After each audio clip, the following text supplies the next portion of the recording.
Good evening, everyone. It's me, Sinchana, hosting the show. I extend a warm welcome to all in behalf of Unnati Healing Foundation at the 95th day program of Yuva Shakti Utsava. Let's start the program with a small prayer. Om Asatoma Sadghamaya Tamasoma Jyotirghamaya Brityorma Amritangamaya Om Shanti Shanti Shanti. Try not to become a man of success, rather, become a man of value. A famous quote quoted by Albert Einstein. I find immense pleasure in introducing our honorable guest, Mr. Manju VV Sir, who has been working as an assistant professor in physics at Vidyavartaka College of Engineering, Mysuru. Sir has completed his graduation in physics, mathematics, and computer science at the University of Mysuru. He is also a rank holder of MSc in Physics at the University of Mysuru in the year 2014.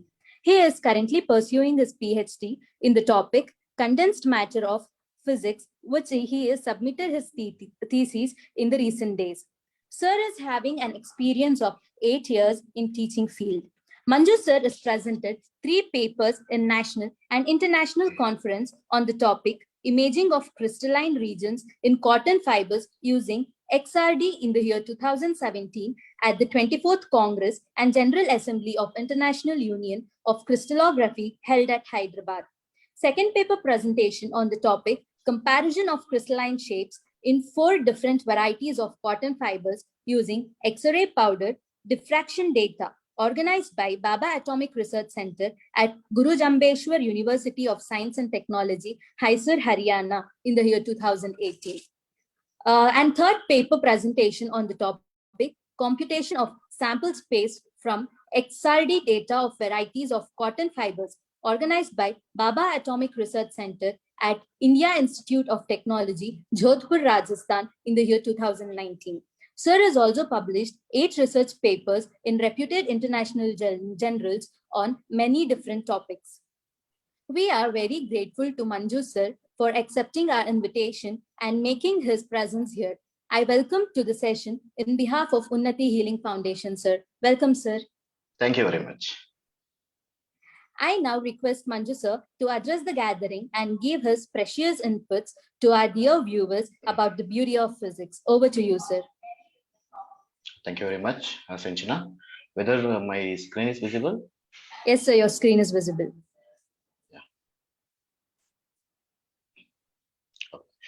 Hello, namaskara. Very good evening to all the participants and the members of the organizing committee. Hope all of you are staying safe and healthy. Today, I am putting my little effort to keep you all of you engaged in this crucial pandemic. Today, I'll be talking about the beauty of physics. Suppose if I look at the word, it is a beauty and the physics. So what is the definition of physics?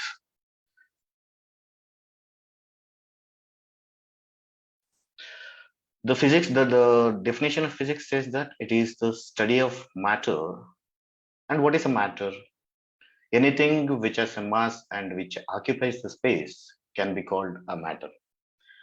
I'm sitting here in my room and I'm using the laptop, the desk and the table. Everything has occupied some space and also it has got some mass that can be called a matter. Then why do I call a beauty? So that is the important aspect here. So in order to understand this, I'll go to the next topic, the beauty. Why do I call the physics as a beauty? I'll be talking about this and also Indian physicists. So nowadays, the modern physicists or the scientists taking the credits for their new inventions and discoveries. My dear friends, it is all the discoveries or inventions what has been done. It is rediscoveries or reinventions which has already been done by the Indian physicist thousands years ago. But unfortunately, we have forgotten those physicists.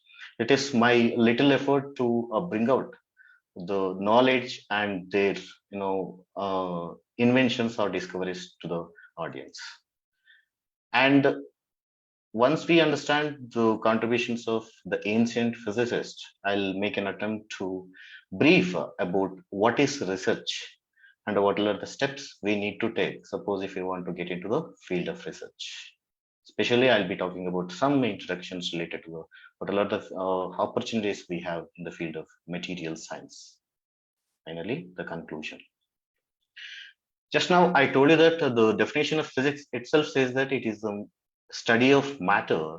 What is a matter which has got some space and occupies the space, which has got some mass and occupies the space? That is a matter. Say, for example, one such example is I'm sitting here in my room and I'm talking some informations. I'm delivering some informations.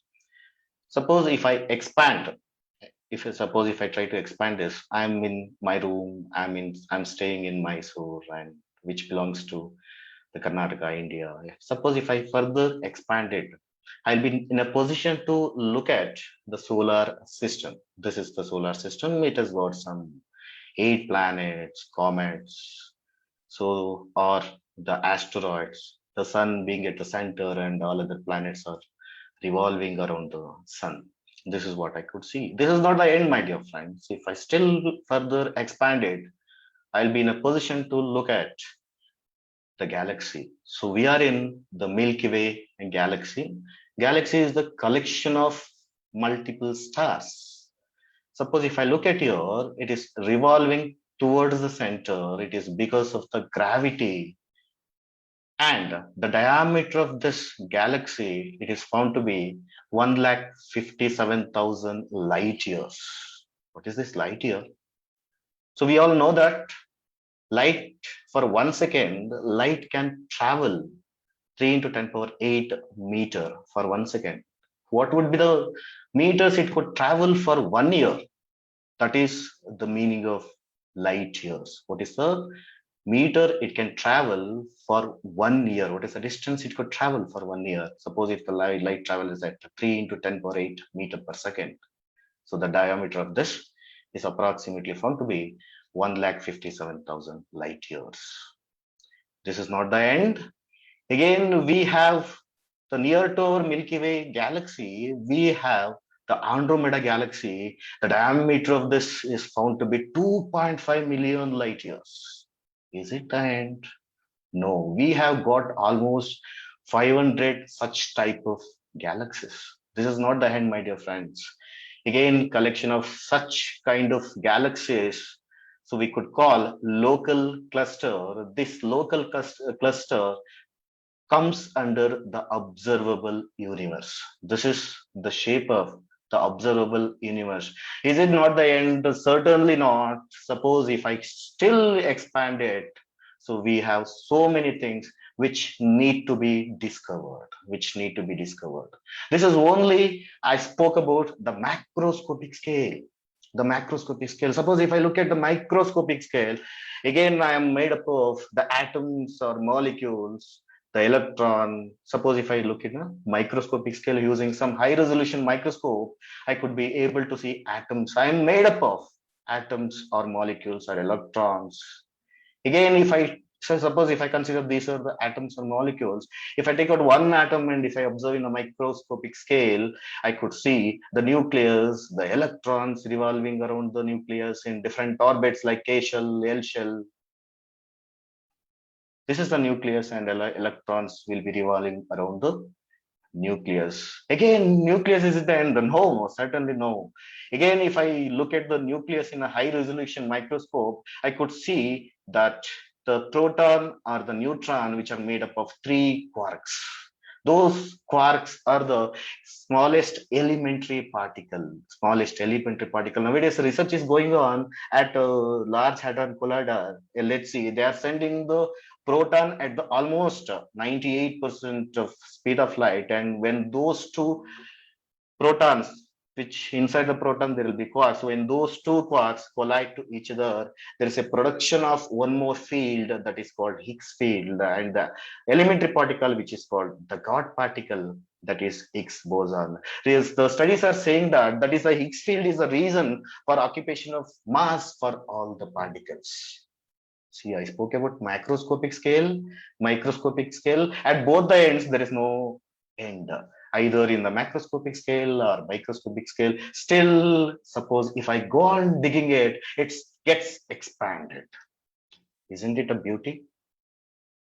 My dear friends, there are many physicists who try to explain the solar system or the galaxy, those things 1,000 years ago. Unfortunately, we forgot their names now because of because of lack of proof. So one such physicist I would like to take up, that is Aryabhatta. He is an Indian astronomer as well as mathematician. He is Aryabhatta. He was born around 476 AD at Patna, Bihar. And this year is also called the golden age of mathematics because many inventions discoveries went on during this duration. He was there in Gupta Empire. It is the capital of Gupta Empire Kingdom. He was living here in the Gupta Empire capital. He was expert in astronomy, mathematician. He's also astrologer. He's also physicist. Aryabhatta. So, what are the contribution? This Indian physicist, what are the contribution to the society? So it says that modern world maintains the credits, but these are rediscoveries. Please understand this. Modern world nowadays, they are taking the credits for inventing or for discovering many things, but these are rediscoveries, specially done by Indian physicists. My dear friends, during those 470 or 500 AD time, so many physicists said that they said Earth was Achala. That means it is a geocentric. It was Earth is at the stationary position, whereas all other planets or comets or sun will revolve around the Earth. Is it true? Assume we don't know. Look at here, it is a geocentric. Earth is at the center. Mercury, Venus, other planets are revolving around the Earth. But Aryabhatta was the only physicist who opposed it and said, no, Earth is not at the center. Sun is at the center, whereas all other planets revolve around the Sun, which is called heliocentric. But unfortunately, if you Google it or if you look at any research websites, you get Nicholas Copernicus in 16th century. He was the one who introduced or bring out the concept of heliocentric. This is unfortunate, literally. Before Nicholas Copernicus, 1,000 years ago, Aryabhatta proposed Earth is round, rotates on its axis, so day-night is occurring. How beautiful it is. Without using any advanced equipments or any devices, Aryabhatta could able to determine the circumference of the Earth to be 39,968 kilometers. But nowadays, using modern equipments and modern technology, suppose if I able to determine the circumference of the circle now, it is 40,075 kilometers. Look at the word, my dear friends. It is just a 2% error with the actual value. Without any equipments, without using any advanced technology, just by using a pen and paper, using theoretical physics, he could be able to determine the circumference of the circle. How beautiful it is. Nowadays, we are using a formula to determine the circumference of a circle, just like C will be equal to sum 2 pi r, right? What is the significant of this? Suppose if I have a circle over here, assume it to be circle. Suppose if I have a circle, how do you determine the circumference of this? Just take a thread and determine the total distance of this circle, you'll get circumference. If it is a small circle, that's okay. Suppose assume you have a very big circle. You can't go and determine the total circumference of that circle. So to look at the beauty of this, if you can able to determine just the radius of this circle, just the radius, and multiply it with 2 into pi. Look at the beauty of the parameter pi over here. Whatever the radius of that circle, whatever the circumference of that circle, just multiply that radius with the a parameter called a quantity called pi, which value is 3.142. You could able to determine the circumference of a circle. So that is the beauty of this. He was the one who, Aryabhatta was the one who introduced or bring out the concept of pi for the first time. Not only that, in GPS or in music, everywhere they'll use. We have studied from our school or from our PU the trigonometric functions called sin x, cos x, tan x. Many of you might have suffered it to understand what is cos, what is sine, what is other trigonometric functions. He was the one who brought out the concept of trigonometric functions. Not only that, we have been studying a plus b whole square equal to a square plus b square plus 2ab. We have by hearted from our school. This is the formula who brought by Aryabhatta, our Indian physicist or the astronomer. My dear friends, the word says nothing really does matter. Nothing is what? Absence of something is nothing, right? If there is nothing there, if there is something is absent, there is nothing. So nowadays we are looking at computer programming like Java, Python, Oracle. So do you think that those programming languages works without the digital signal, without the binary numbers, zeros and ones? Can you go beyond 9 if there is no zero? No, never. My dear friends, Aryabhatta was the one who explains the concept of zero for the first time. And he was the one who gave the scientific evidence or the scientific explanation for lunar and solar eclipse during almost 2500 years ago.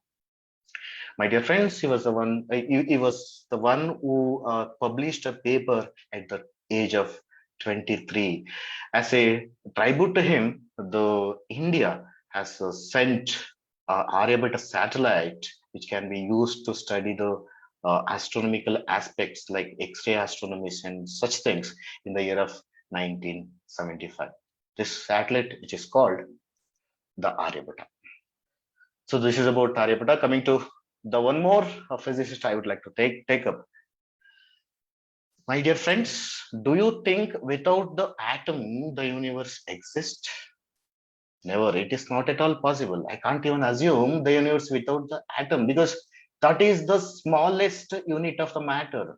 Suppose if there is an atom, there will be a universe. Without the atom, universe can never exist. Do you know who was the one who brought the concept of atom for the first time? He is none other than Acharya Kanada. But unfortunately, if you Google it, do you know what do you get? Dalton. Dalton of England, he was the one who brought out the concept of atom. So Acharya Kanada was the one who explained the concept of Paramanu, which is called the atom. He is also named the father of atomic theory. So he was born in the around 5,000 to 500 to 600 before Christ, that is BC, at Gujarat, son of Ulka. Ulka was the famous philosopher.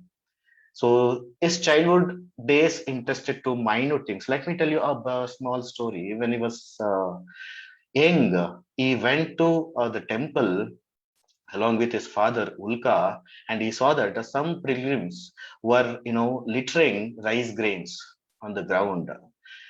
So he was so shocked, and he started to collect those rain grains, and all the people were gathered in and asked, "Why are you doing such kind of things? Why are you collecting rice grains?" He said, "Collection of 100 rain grains will be a food for a person. Collection of such food will be a food for the entire family. So on it goes, so that we can feed the entire world." So from that time onwards, he is called teacher of smallest particle. Acharya, which means the teacher. Kanada, which means smallest particle. Anu Anu is an indestructible, which means cannot be destroyed. And invisible part of matter, which literally means the atom. Atoms can be combined, so around 500 to 600 BT itself, he has explained atoms can be combined in various ways to produce a chemical reaction without any equipments. My dear friends, if I look at this image, so I can remember Newton, right? Because gravity was explained by Newton. But in the year of 1687, Sir Isaac Newton explained the concept of gravity when apple falls on his head. But look at this and try to understand. When there is no opposing force, a thing falls due to its gravity. When 500 to 600 BC, so he has given many sutras. Among those sutras, I have taken few sutras. What is the meaning of this? Isn't it a gravity? He was the one who explained the theoretical concept of Gurutva. My dear friends, he is also given as divided substance into two categories. One is atomic substances and non-atomic substances, that means which are made up of atoms, which are not made up of atoms. Earth, water, which is called Apas, fire, which is called Tejas, air, which is called Vayu. All are all are made up of atoms, whereas these are non-atomic substances such as sky, space, time. Not only that, he also said that action is having effect as opposed to it. Can you relate it to nowadays any law? Same thing, Newton law. So suppose if I look at Newton third law, for every action there is equal and opposite reaction, isn't it? Is it same as Newton law? Action is having effect as opposed it. And also in ordinary life, atoms are not directly visible. He was the one who explained the concept of atom. So tribute, are we giving the tribute to him? Let me look at this. This is one of the CBSE textbook of ninth standard. Do you know what tribute we are getting? An Indian philosopher, Maharishi, is the Acharya Kannada postulated that if we go on dividing matter, we shall get smaller and smaller particles.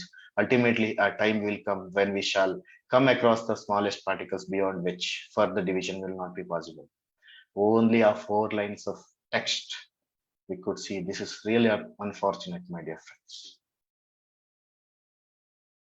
How they explain the Newton laws in detail, they would have given in detail explanation of Acharya Kannada also. Indian theorists lacked astrologer Indologist. An Australian Indologist says that though we have extremely well talented Indian physicists, we are lagging for the empirical base. So with that, let me come back to C.V. Raman.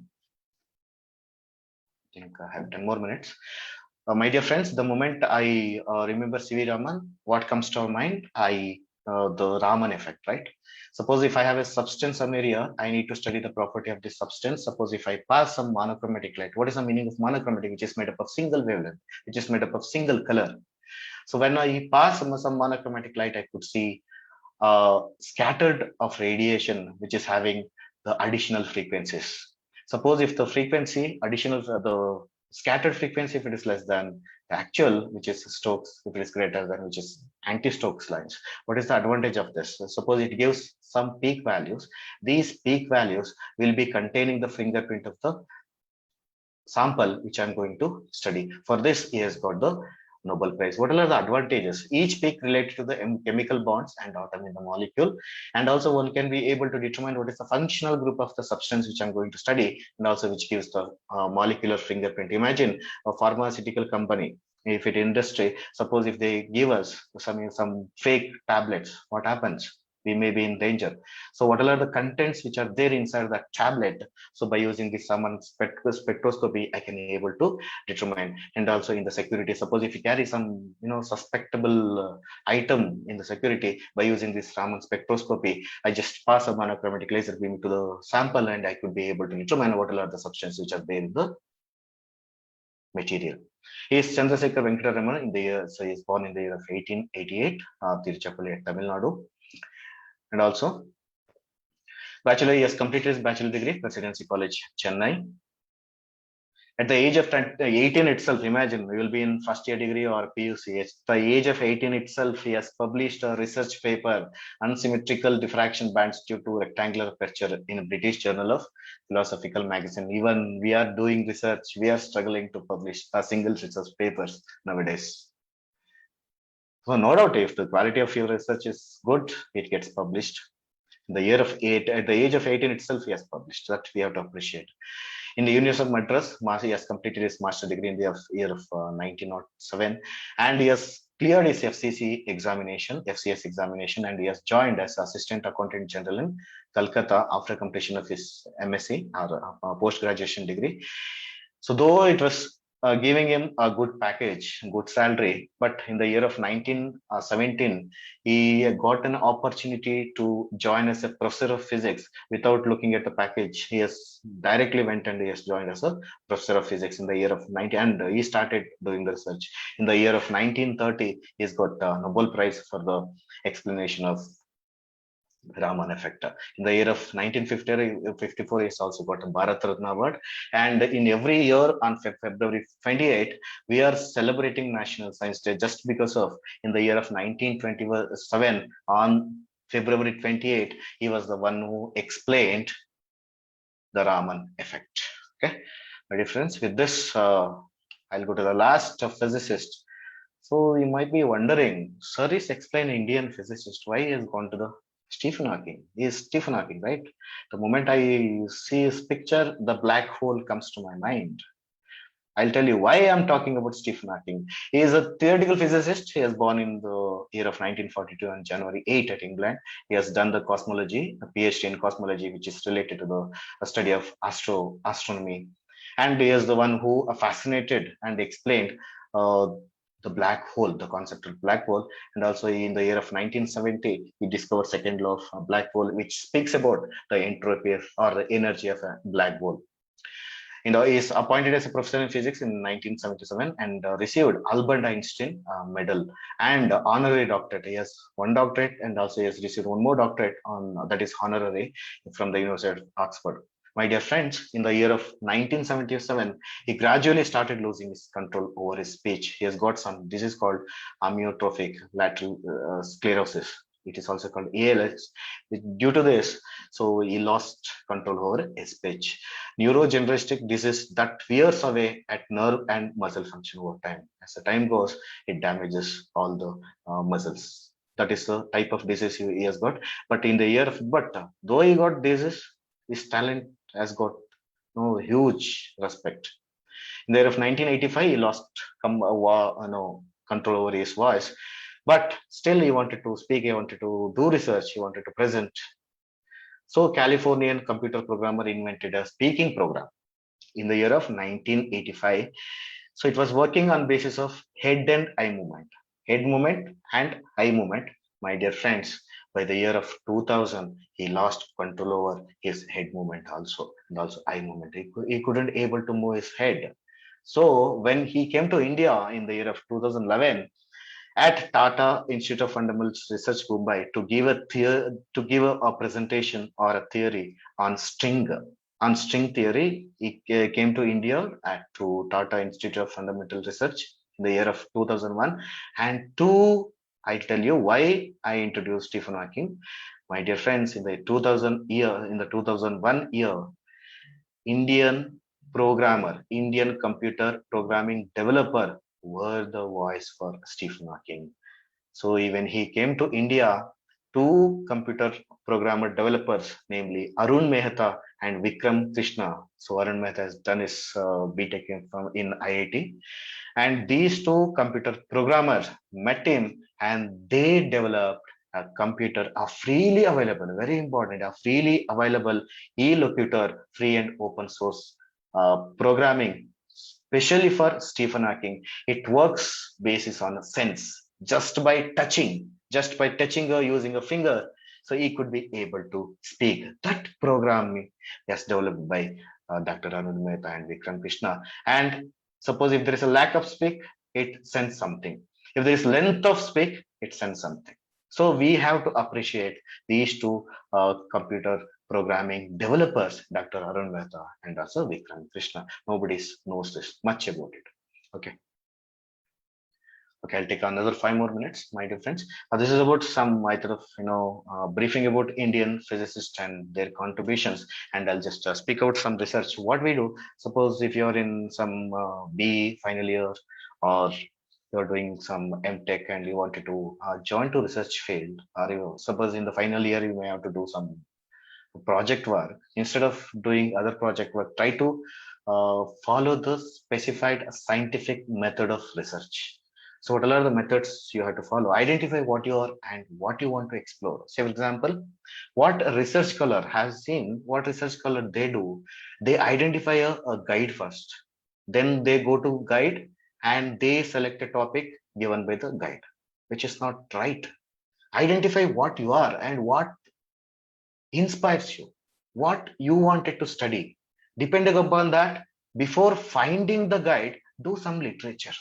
Literature is nothing but there are many websites which are freely available. You get lots of research papers. So read some 50 to 60 research papers in the field you are interested in, and publish at least one review paper before registering. Publish at least one research paper. That is review paper. For review paper, you don't have to do experiments, you don't have to conduct any investigation. Read some 50 to 60 paper to the same field, and what you have understood express in your own self and publish that paper. So you'll be having more weightage, and you have to follow specified methodology. This all information also you'll get from the literature itself, and find the results and publish the paper in highly reputed journal, and start writing your final thesis.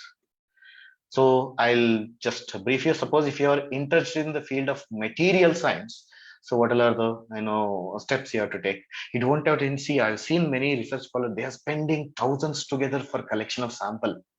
Why you have to spend lots of things? In your daily life, you come across this, right? So you will see cotton, you will see silk, jute, this is kapok fiber. You collect any one fiber, that's sufficient. One cotton, single cotton, you can get a PhD, believe it or not. Thing is, you should show the interest and you should explore more and more and more. Collect these kinds of sample if you are interested in the field of material science. Then carry out some characterizations such as XRD. What XRD exactly gives? X-ray diffraction diffractometer.